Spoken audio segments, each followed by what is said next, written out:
नमस्कार, मैं हूं आपके साथ अलीम अतर। आप देख रहे हैं अपना बिहार।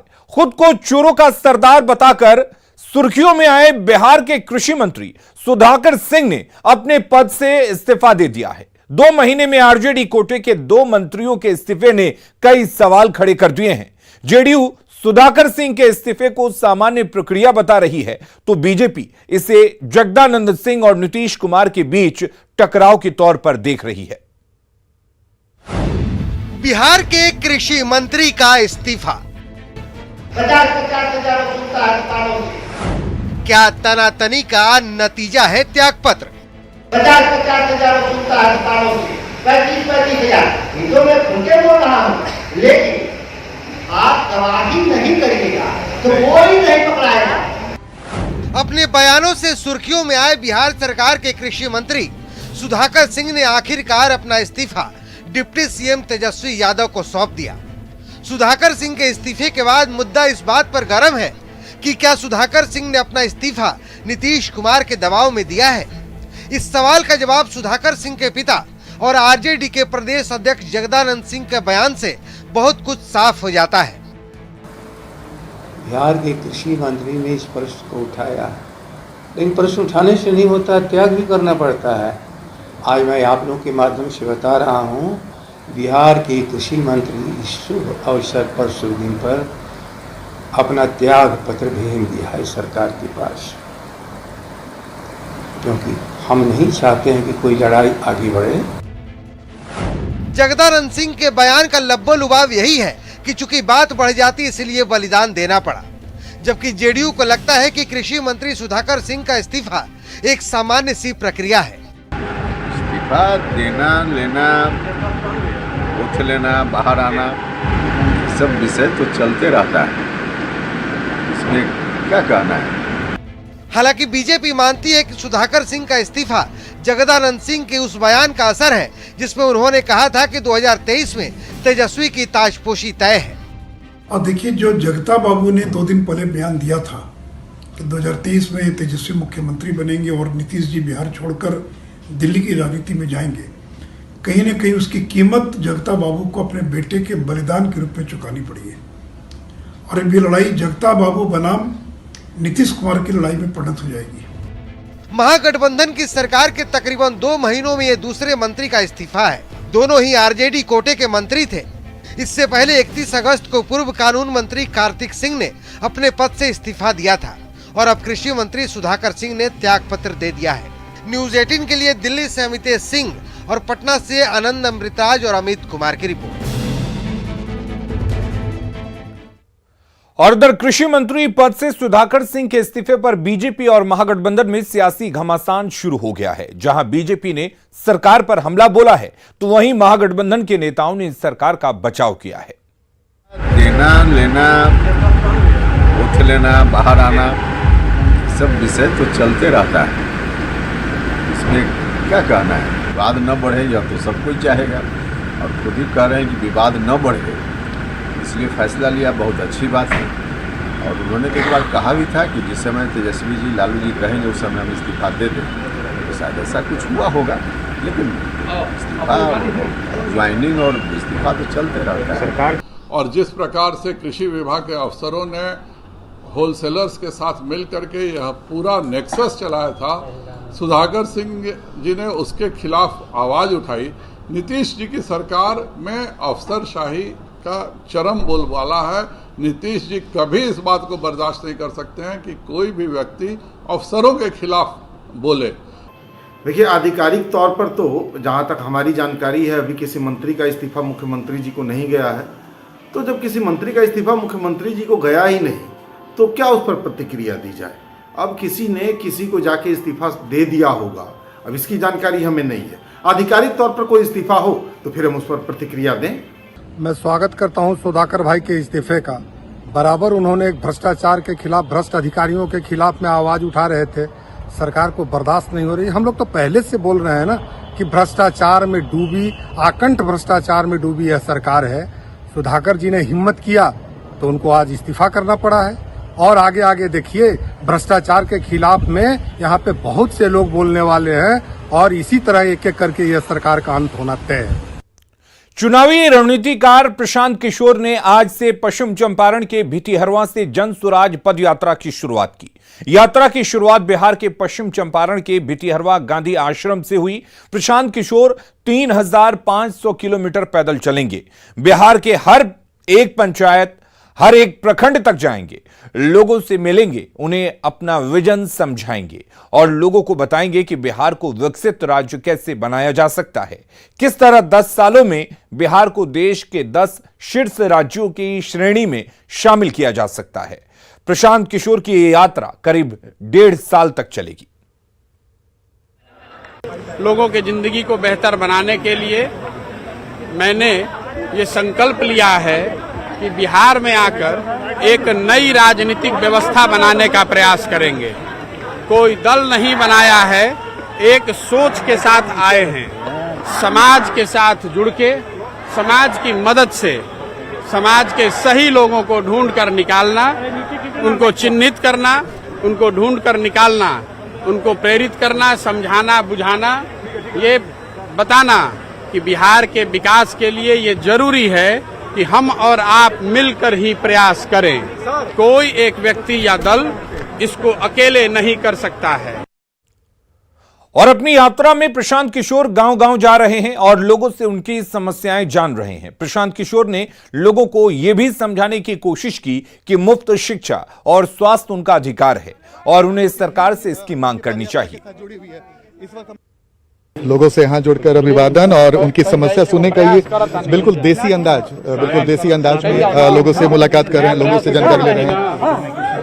और ये प्रशांत किशोर जिस अंदाज में बात कर रहे हैं, लोगों से कनेक्ट करने की कोशिश कर रहे हैं और यही कनेक्ट के लिए वो लगातार पदयात्रा कर रहे हैं। काफी लोगों की शिकायत मिल रही है। चलिए आगे आप सुन ही रहे हैं। 3500 किलोमीटर की यात्रा करेंगे और इस दौरान वो लोगों से मुलाकात करने के लिए उनके घरों तक पहुंच रहे हैं, पंचायत तक पहुंच रहे हैं और ये शायद बिहार की सियासत में ऐसी तस्वीर इसके पहले कभी नहीं दिखी थी। तो जाहिर सी बात है कितना परिवर्तन होगा ये तो बात की बात है, लेकिन प्रशांत किशोर के इस कदम से बिहार में सियासी हलचल तो मची गई है। कैमरामैन दीपक के साथ आनंद अमृतराज, न्यूज 18 नेटवर्क, चंपारण। 17 दिनों बाद केंद्रीय गृह मंत्री अमित शाह एक बार फिर बिहार में हुंकार भरने वाले हैं। इस बार अमित शाह जेपी की धरती से सियासत को साधेंगे। जाहिर तौर पर अमित शाह के बिहार दौरे से महागठबंधन के नेताओं की टेंशन बढ़ गई है। एक बार फिर बिहार में शाह की हुंकार। भारत माता की, भारत माता की। 11 अक्टूबर को बिहार आएंगे अमित शाह। वंदे वंदे, बहुत बहुत धन्यवाद। 23 सितंबर को सीमांचल की धरती से केंद्रीय गृह मंत्री ने शंखनाद किया था। 17 दिनों में दूसरी बार अमित शाह बिहार में हुंकार भरेंगे। अमित शाह संपूर्ण क्रांति के प्रणेता जयप्रकाश नारायण की जयंती के मौके पर 11 अक्टूबर को छपरा के सिताब दियारा आ रहे हैं। केंद्रीय गृह मंत्री अमित शाह के बिहार दौरे पर सीएम नीतीश कुमार ने मुस्कुराते हुए कहा है कि बिहार में आने के लिए हर कोई स्वतंत्र है। साथ ही नीतीश कुमार ने ये भी जता दिया कि उन्होंने जेपी के गांव को विकास की बुलंदियों तक पहुंचाया है। कोई आगे सबको कहीं जाने का अधिकार है, सब कहीं जो आना चाहता है उसको क्या कीजिए। अरे आप जा करके आकर के जेपी का जो जगह है तो भी पता कर लिए ना कि उसको हम लोग कैसा बढ़िया से बनवाए, ये भी जान लीजिए। जिस तरह से अमित शाह ने 23 सितंबर को सीमांचल को साधने की पूरी कोशिश की थी, उसी तरह से सिताब दियारा से अमित शाह छपरा, सिवान, गोपालगंज के इलाकों को भी साधेंगे। 23 सितंबर को पूर्णिया की रैली में अमित शाह ने 31 मिनट के भाषण में 22 बार लालू नीतीश का नाम लेकर निशाना साधा था। उम्मीद है कि जेपी की धरती से भी शाह का निशाना इस बार और तीखा होगा। पटना से न्यूज 18 के लिए धर्मेंद्र कुमार की रिपोर्ट। रोहतास के डेहरी अनुमंडल के तिलौतू थाना क्षेत्र के नीमियाडीह में उत्पाद विभाग की टीम पर हमला हुआ। दरअसल शराब की सूचना पर छापेमारी करने के लिए यहां उत्पाद विभाग की टीम पहुंची थी, जिस पर कुछ लोगों ने पथराव कर दिया, जिससे एक्साइज डिपार्टमेंट की 2 गाड़ियों के शीशे टूट गए। इस दौरान विभाग के 2 उप निरीक्षक को चोट भी आई है। इस संबंध में अज्ञात हमलावरों के खिलाफ मुकदमा दर्ज किया गया है। आपको बता दें कि उत्पाद विभाग इन दिनों विशेष अभियान चला रही है।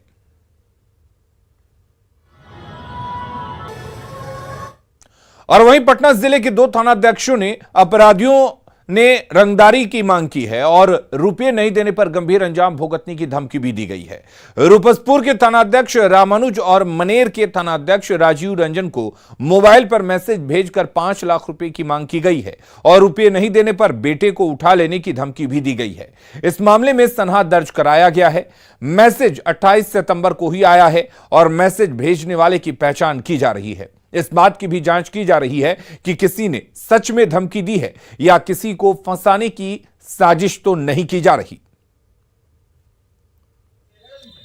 पटना में एक चोरी के आरोप में एक युवक को पीट पीट कर मार डाला गया। घटना लोहानीपुर की है। बताया जा रहा है कि 2 युवक एक डॉक्टर के घर में चोरी के लिए घुसे, लेकिन घर के लोग जग गए और एक को पकड़ लिया। इसके बाद डॉक्टर और उसके परिजनों ने पकड़े गए युवक की पिटाई की, जिससे उसकी मौत हो गई। मृतक का नाम मुन्ना यादव है। पुलिस ने इस मामले में डॉक्टर वरुण और दुर्गेश नंदन को गिरफ्तार किया है। उनको पूरी तरह पिटाई की गई है। पिटाई के पश्चात जब सूचना मिली थाना को, तो थाना तुरंत त्वरित एक्शन लेते हुए वहां पर पहुंचा और चोर को इनके घर से निकलवाया। डॉक्टर वरुण कुमार के घर से निकलवाया और निकलवाने के पश्चात चोर को तुरंत और राजेंद्र हॉस्पिटल में भर्ती कराया गया, जहां पर इलाज के क्रम में उक्त चोर की मृत्यु हो। डॉक्टर वरुण कुमार और उनके किराएदार दुर्गेश कुमार दोनों को इसमें नामजद किया गया है मृतक के परिजनों के द्वारा, और उनकी गिरफ्तारी भी तत्काल पुलिस के द्वारा कर ली गई है। समस्तीपुर के कृष्णापुरी में दुर्गा हत्याकांड में पुलिस के हाथ अब तक खाली हैं। जिस जगह पर हत्या हुई है वो काफी भीड़ भाड़ वाला इलाका है। इसके बावजूद हत्यारा आराम से फरार हो गया। पुलिस एक्शन की बात कह रही है, लेकिन अब तक कोई सुराग हाथ नहीं लगा है। एक तरफ जहां पूरा देश माता दुर्गा की आराधना में लगी हुई है, वहीं समस्तीपुर के इस श्री कृष्णापुरी मोहल्ले, जो मुफस्सिल थाना से महज 2.5 किलोमीटर की दूरी पर पड़ती है, और इसी मोहल्ले में जो काफ़ी भीड़ भाड़ वाला इलाका है, पे दुर्गा नाम की 17 वर्षीय लड़की की गला रेत कर निर्मम तरीके से हत्या कर दी गई। और ये काफ़ी रिहायशी इलाका है, चारों तरफ से रास्ते हैं यहाँ पे, और इस जगह पर अपराधियों के द्वारा हत्याकांड के वारदात को अंजाम दिया गया। और उसकी तस्दीक ये खून के धब्बे कर रहे हैं, जहाँ पे दुर्गा का शव पड़ा हुआ था। जब लोग सुबह उठे उसके बाद जब देखे तो पुलिस को इसकी सूचना दी गई और यहाँ पे काफ़ी संख्या में लोग जुट गए। और उसके बाद जब परिजनों को जानकारी हुई, यहीं पहुँचे और दुर्गा की तब पहचान हुई। अब सवाल उठता है कि आखिर वो अपराधी कौन है जिनके द्वारा ये इन हत्या के वारदात को अंजाम दिया गया है। हालांकि पिता का आरोप है कि विकास नाम का एक युवक इस हत्याकांड को अंजाम दे सकता है। अब देखने वाली बात होगी कि दुर्गा के हत्यारों को मुफस्सिल पुलिस कब तक गिरफ्तार कर पाती है। Mukesh Kumar, news 18 network, Samastipur.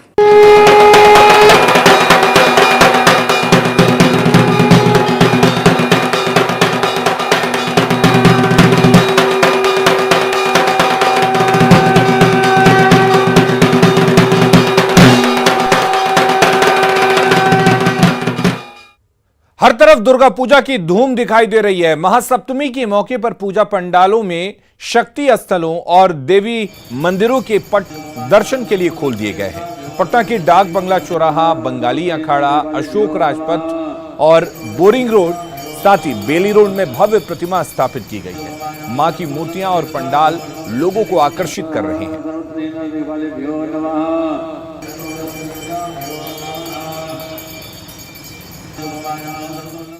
और महासप्तमी के अवसर पर सीएम नीतीश कुमार खाजपुरा में दुर्गा पंडाल में जाकर मां दुर्गा की प्रतिमा का दर्शन किया। सीएम ने मां का आशीर्वाद लिया, साथ ही उन्होंने राज्य में सुख, शांति और समृद्धि की कामना की।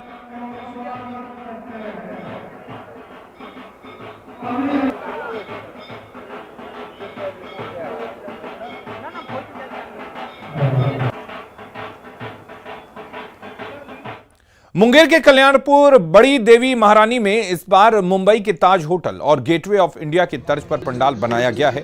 करीब 40 लाख की लागत से झारखंड से आए कलाकारों ने पंडाल को तैयार किया है। ताज होटल और गेटवे ऑफ इंडिया की थीम पर बना पंडाल श्रद्धालुओं को खूब लुभा रहा है।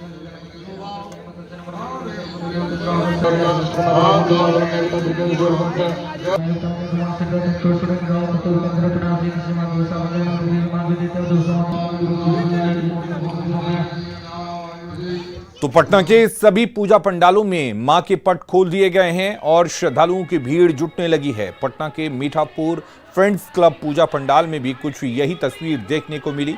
यहां केदारनाथ मंदिर के तर्ज पर भव्य पंडाल बनाए गए हैं और पंडाल की खूबसूरती देखते बन रही है।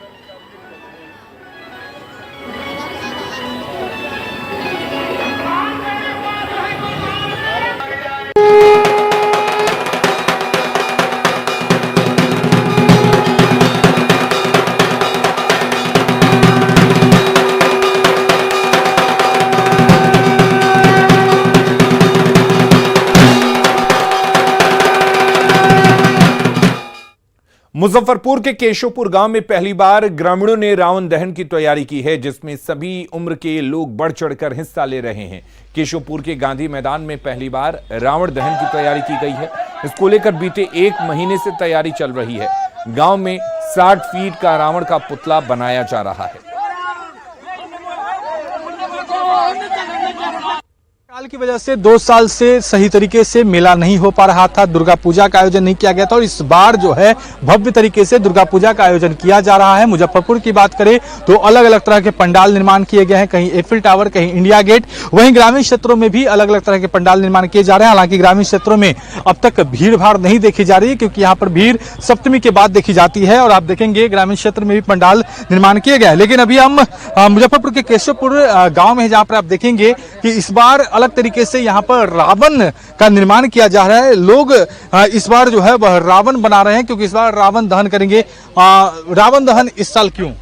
इस साल माने कि कोरोना काल के बाद समझे ना, हम लोगों का पहली बार उत्साह के साथ सभी आदमी इतने वर्षों के बाद आज मतलब हाँ सभी युवा पीढ़ी मिलके हम लोग अपना अपना अथी किए हैं, मीटिंग किए हैं। इसके बाद हम लोग रावण दहन करने के लिए तैयार हुए हैं। कितना उत्साह होता है? बहुत खुशी हो रहा है। हाँ, पहली बार हो रहा है। क्या नाम हुआ आपका? मनोज कुमार शर्मा। पहली बार इस गांव में रावण दहन करने वाले हैं। कितनी तैयारी है? पूरे लोग, पूरे गांव सब जोर शोर से तैयारी में है। देखने लड़का सबको देखने ना, सभी करीब लगभग 1 महीना पहले से फुल तैयारी चल रही है। अच्छा। जो अब तक यहाँ तक आ गया। क्या नाम हुआ आपका? मेरा नाम भुवनेश्वर कुमार। और यहाँ गांव के मेले को लेकर क्या खास बात है? यहाँ पर जो लोग मेला लगता है, कई वर्षों से मेला लगता है। यहाँ 20-25 साल से मेला लग रहा है, लेकिन इस बार जो व्यवस्था किया गया है, सभी नवयुवक लोग, सभी बुजुर्ग लोग यहाँ पे कार्य कर रहे हैं। इसको मतलब प्रयास कर रहे हैं जो सफल हो, यह रावण दहन का कार्यक्रम सफल हो। सभी ग्रामीण लोग बहुत उत्साहित है, बहुत खुश हैं और लोग हैं। हम आपको ये तस्वीर दिखा देख सकते हैं, हर उम्र के लोग इस रावण के निर्माण में लगे हुए हैं। तमाम लोग, जो अनुभवी लोग हैं, जो बुजुर्ग लोग हैं या फिर युवा वर्ग के लोग भी जो हैं वह काफी उत्साहित है। रावण दहन इस बार यहाँ पर होना है और इसको लेकर गांव में काफी उत्साह का माहौल है। मुजफ्फरपुर से न्यूज 18 के लिए प्रियांक सौरभ। गांधी जयंती के मौके पर न्यूज 18 की तरफ से स्वच्छता जागरूकता मुहिम चलाई गई, जिसका थीम था साफ सफाई जरूरी है भाई। न्यूज 18 की मुहिम में पटना नगर निगम ने भी भागीदारी निभाई। नगर निगम ने सफाई कर्मी और अधिकारियों को संकल्प दिलाया। कार्यक्रम में नगर आयुक्त अनिमेश पराशर, अपर नगर आयुक्त शीला ईरानी के अलावा निगम के सभी ब्रांड एम्बेसडर भी शामिल हुए। पटना के नगर निगम कार्यालय की आपको तस्वीर दिखा रहे हैं, जहां पर न्यूज 18 के द्वारा खास मुहिम चलाई जा रही है और उस मुहिम का हिस्सा हमारे साथ नगर आयुक्त के साथ साथ पूरी उनकी टीम है। साथ ही ब्रांड एम्बेसडर भी हैं। आपको सीधी हम तस्वीर दिखा रहे हैं। इस वक्त मौर्या कॉम्प्लेक्स नगर निगम कार्यालय में जितने भी ब्रांड एम्बेसडर हैं और जो अधिकारी हैं यहाँ मौजूद हैं, और क्या सब सौगात राजधानी वासियों को आज मिलने वाला है वो भी जरा दिखा दें आपको। पहली तस्वीर है सफाई एक्सप्रेस की, जो देख सकते हैं कि आप राजधानी पटना में आपको अलग अलग वार्डों में आपको दिख जाएगी सफाई एक्सप्रेस वाली गाड़ियां। अब तक आप गाड़ी वाला आया घर से कचरा निकालो, पुरुष को आप ड्राइव करते हुए देखते होंगे, लेकिन अब महिलाएं जो है ड्राइविंग सीट पर बैठी हुई है। एक बड़ा संदेश देने का प्रयास किया गया है कि महिलाएं जो है एक साथ, देखिए आप कतारबद्ध होकर जितनी भी गाड़ियां लगी हुई है सभी ड्राइविंग सीट पर महिलाएं सवार हैं। सभी जो स्वच्छता सिपाही हैं, अधिकारी हैं, तमाम लोग अब वॉकी टॉकी से लैस हो गए हैं। एक नई पहल, नई शुरुआत, नया आगाज नगर निगम के द्वारा, और आप देख सकते हैं कि अब किस तरह से एक बड़ी जवाबदेही, बड़ी जिम्मेदारी दी गई है कि अब कैसे हम स्वच्छता अभियान में हम भारत को सफल बनाएं। सर, कितनी वॉकी टॉकी आप अभी मुहैया करा रहे हैं? बिल्कुल, हमारे यहाँ 75 वार्ड्स हैं टोटल। हम लोगों ने 150 फर्स्ट फेज में हम लोगों ने प्रोक्योर किया है। मेरे दिल से आ रही आवाज, एक साथ बोलो, मेरे दिल से आ रही आवाज। आवाज कैसी है? स्वच्छ भारत हो, स्वच्छ भारत हो, जिस पे हो हमको नाज। मेरे दिल से आ रही आवाज, मेरे दिल से आ रही आवाज। स्वच्छ भारत हो, स्वच्छ भारत हो, जिस पे हो हमको नाज। मेरे दिल से आ रही आवाज, मेरे। और खबरें लगातार जारी हैं, अब बने रहिए न्यूज़ 18 बिहार झारखंड के साथ।